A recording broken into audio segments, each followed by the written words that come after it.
And it was not just Michael Chong who testified at the public inquiry today. Jenny Kwan is the NDP Member of Parliament for the riding of Vancouver East. She gave testimony to the Haute Commission this afternoon. Ms. Kwan, thank you for being here. Always nice to see you. Thanks for having me. Listen, I know you're not free to share everything about what happened with you, but I think it's probably worthwhile, as you did testify today before the Haute Commission. For people at home and who've not perhaps been following this very closely, why do you think you were targeted by the Chinese Communist Party? Well, I've been advised by CSIS that I am an evergreen target. So that is to say that I expect to be a target ongoing into the future by the Chinese Communist Party.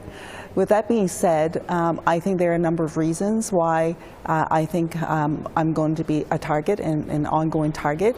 One of the things that we know the Chinese government do not like is for people who will raise issues of human rights violations taking place in China. There are these 5 items, what they call the 5 poisons that the Chinese government do not like, and those are issues that I am actually very active on, and most particularly on the issue around Hong Kong and what's happening with Hong Kong with the national security law and its implications, the tearing up of the one country, two system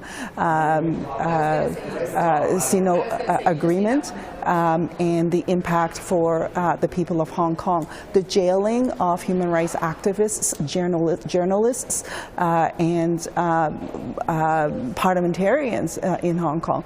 Those are of grave concerns, and I'll continue to speak up around it. The issue, of course, on the Uyghurs is an ongoing concern as well.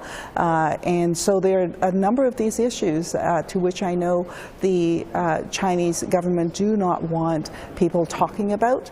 However, I will continue to raise these issues and use this platform that I have to be that voice where people are being silenced. It's interesting. You use the word platform, and without a doubt, you are a high-profile Canadian. But I'm wondering about other Chinese Canadians who are not as high-profile, who, like you, are speaking out about human rights abuses as well as civil rights abuses in Hong Kong and in the People's Republic of China.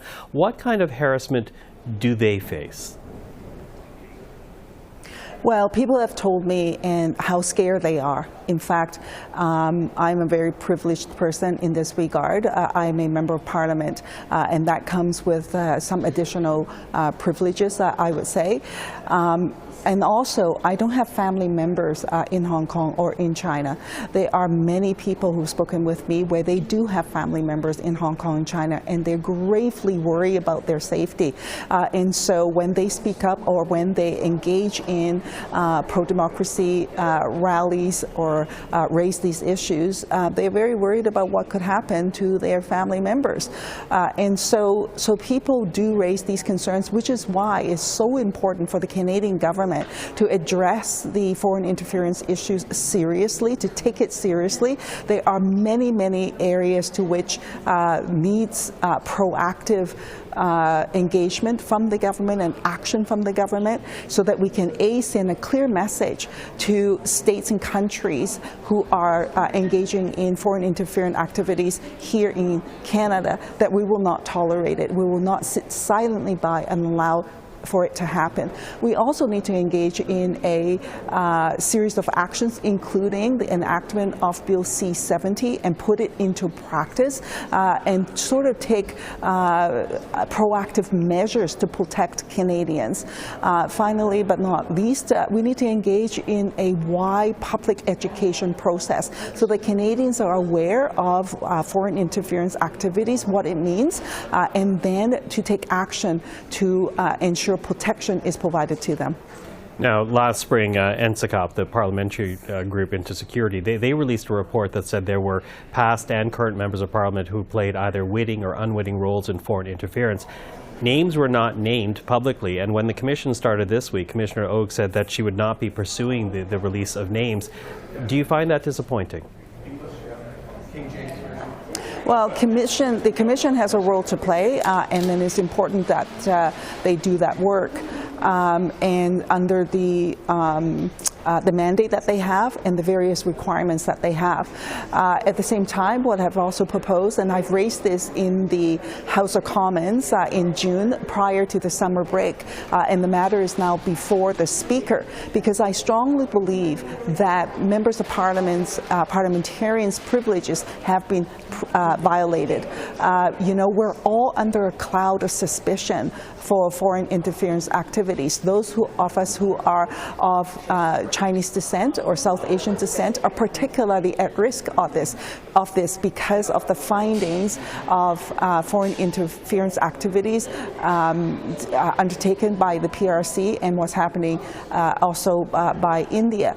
And so to that end, we have to take proactive measures to protect the privileges of parliamentarians, which is why I proposed to the Speaker that we should refer the matter to, as an example, to Prague, and for Prague to undertake to review this matter, and so that we can, in fact, take action for the next steps. And likewise with the Senate, there should be a parallel process for the Senate as well, although I'm not of the Red Chamber, so I can't really comment to that, but that's something that should be considered as well, or alternatively a joint committee in looking into the matter. So that has to do with Parliament, but out of this commission, again, you testifying today, what do you hope at the end of the day comes out of this Haute Commission?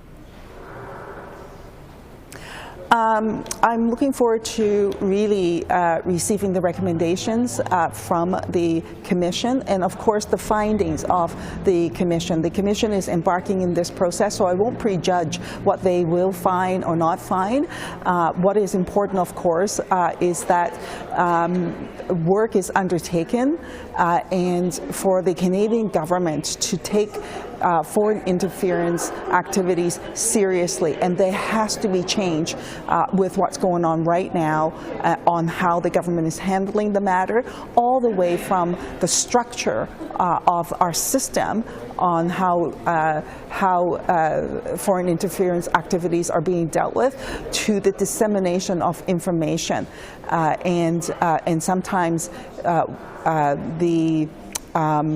the sort of gatekeeping, if you will, activities that are taking place by the National Intelligence, the NISA's, the NISA to the Prime Minister, where that role, that position, is engaged in gatekeeping, in preventing the Prime Minister, Cabinet, in receiving information, or alternatively even editing or changing national security products.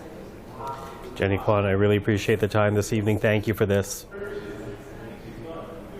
Thanks for having me.